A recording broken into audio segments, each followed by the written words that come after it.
Hey people, this is Karis Leon, and thank you for clicking. So for those who watched me before, I have a total different background. I am in public right now. Uh, this is a really beautiful place actually to film, and hopefully you'll be able to hear me as I'm talking because there's a lot of water fountain around here. And there's actually one right in front of me, so hopefully you get to hear me clearly. This is not some sort of rebranding or something because I love talking about music. I love reacting to music. I love being a music curator or music, whatever you might call it, a music reaction YouTuber.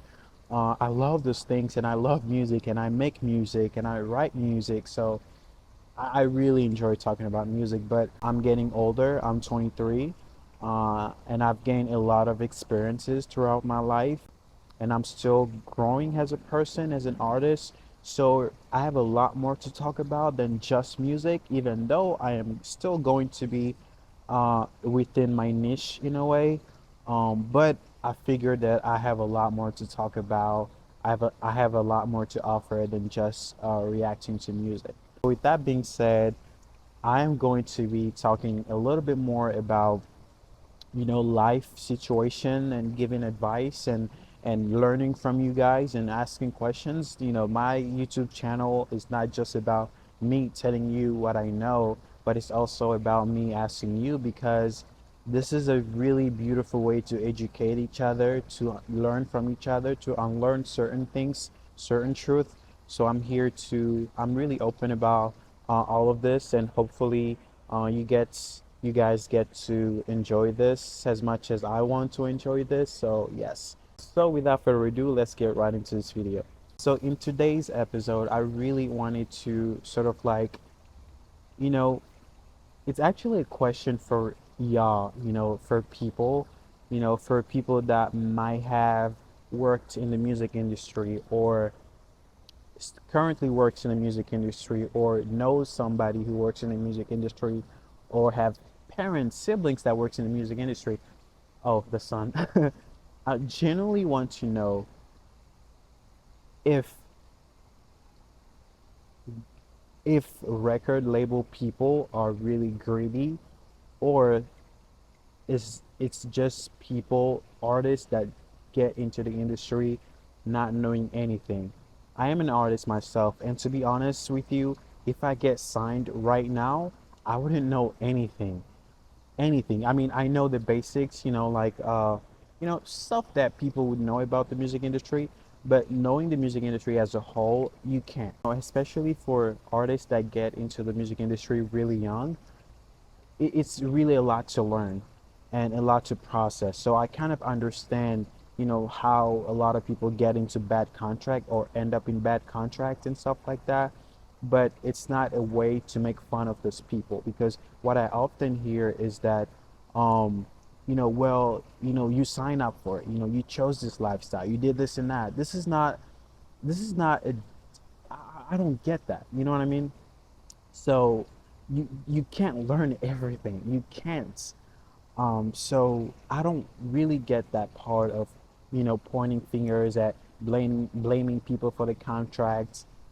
And that is exactly where my question lays. Why do record label people sign people without the artists fully understanding what they're getting themselves into? Generally want to know because if I'm hiring a person, right? I'm hiring a person from, let's say, they are from Mexico or they are from a part of Europe or Africa and they came to the US. And me as an employer, I am going to explain everything to my new employee. This is what we do. This is how we proceed. This is what we do. This is exactly how the work is done.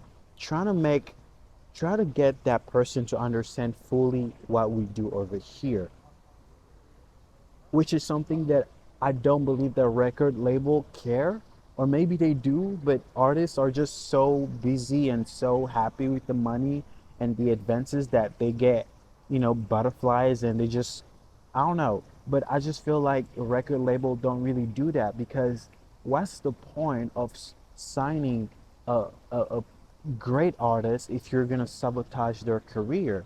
You know, there's a lot of examples like Tinashe, for example. She is one of the most underrated, you know, girl out there. Like, she is great. She can dance, she can sing, she can write songs.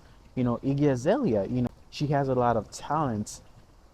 You know, so I don't understand why would a record label ruin their own people when it's really a business. It's really a win and win situationship. Like, if the artist makes money, the record label makes money. If the artist goes on tour, I believe even though they get most of the tour revenue, but the record label still makes some portion, right? So if that's the case, then why would you not want to promote your artist? Why would you not want your artist to be up front?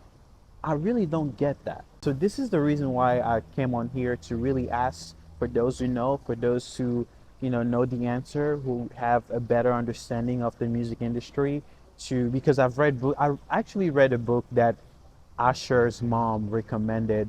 I was watching Asher documentary about 3 years ago. I bought the book and also read, but I was really young at the time, probably 19, so I really couldn't understand all the things about sharing and revenue. So, but you guys understand what I'm saying? Like, it's like I want you to win, but at the same time, I want you to lose, right? Because if there's so many artists, even TLC, for example, like they sold 10 million records. They did a lot of world tours, and they still complain about not getting paid enough. That is so unfair. Like, your artist goes onto the studio and sing those songs for hours, and I know how difficult it is to record a song. They spend hours and hours in the studio, do all the music videos, all the photo shoots, and you're not gonna end up paying them what they deserve. I don't get that. Why is it so hard to pay an artist a satisfactory amount of money? I don't think it's fair. So I don't get that. Why is it? Why? For me, it sound like uh, parents who hate their own child in a way. I don't know if that makes sense, that analysis, but it's like I signed you so that you can bring me a lot of money, and now I don't want to promote you. I don't want to do any, I don't want to uh, send you on tour. I don't want to invest in your project. It's like, how does that work? How does that work? You invest in me, I bring you a lot of money. What's the matter? So this is a question. So this is a situation that I've always thought about. So if you're out there, or if you work in the music industry, if you've worked in the past in the music industry, or you know somebody, so please answer me, because it's really a situation that I've always been wondering. So yeah, yeah. So why are record labels so greedy? Why is that? It's a business, right? It's a win and win situation. Let me know, guys, what do you think about this video? Is it something that you've always thought about? Is it something that you've always wondered? If you know the answer or the reasons why, or you might think of the answer, please let me know in the comments. I would really, really, really appreciate to read all of your comments and what you have to say about the music industry. And let us understand, newer artists that are coming up, and, let us know and help us understand what some of the things that we as artists sometimes um, neglect, or you know don't really pay attention to. Could also be the artist's faults, because maybe they don't read the contract, but it's like, I don't know. So please let me know in the comments, what do you guys think about this video. If you like this video, please give it a thumbs up, like, comment, subscribe to my YouTube channel. That would really, really, really mean a lot to me. And yes, all right, thank you so much, guys, for watching. I'm Karis Leon, and I'll see you next time. Bye.